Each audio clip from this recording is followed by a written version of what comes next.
200 معتقل أطلق سراحهم من مديرية وحدة الجرائم الكبرى في ديالى ممن لم تثبت إدانتهم. أغلبهم كانت قد احتجزتهم القوات الأمريكية وبعضهم من محافظات أخرى. المعتقلون شكوا من طريقة الاعتقال وبطء الإجراءات.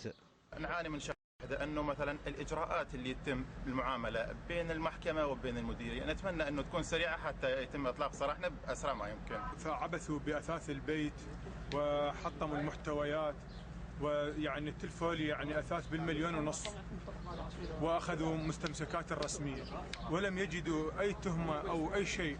10,000 دينار لكل معتقل قدمتها قيادة الشرطة للمفرج عنهم، وهي مبالغ بسيطة بالقياس للمسافات التي سيقطعونها أثناء توجههم إلى أماكن سكناهم. ومن بين المعتقلين هذا الصبي وهو مصاب بمرض السكر. كنت قاعد بباب الحوش ما عندي أي شيء، يعتقلوني ما أعرف على شو يعتقلوني ما أعرف، وأنا مصاب داء السكر ومريض وعلاجي شايله.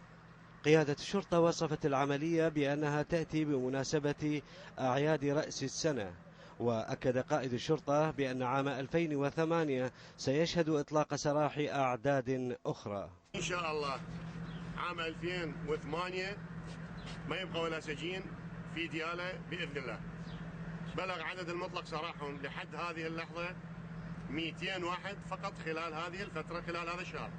إطلاق السراح هذا جاء بعد وجبة كانت قد أفرجت عنها مديرية وحدة الجرائم الكبرى قبل أكثر من شهر. بلغ عددهم 180 معتقلا، وتنتظر أعداد أخرى من المحتجزين أن تنظر الجهات المعنية بملفاتهم وإطلاق سراح الأبرياء منهم.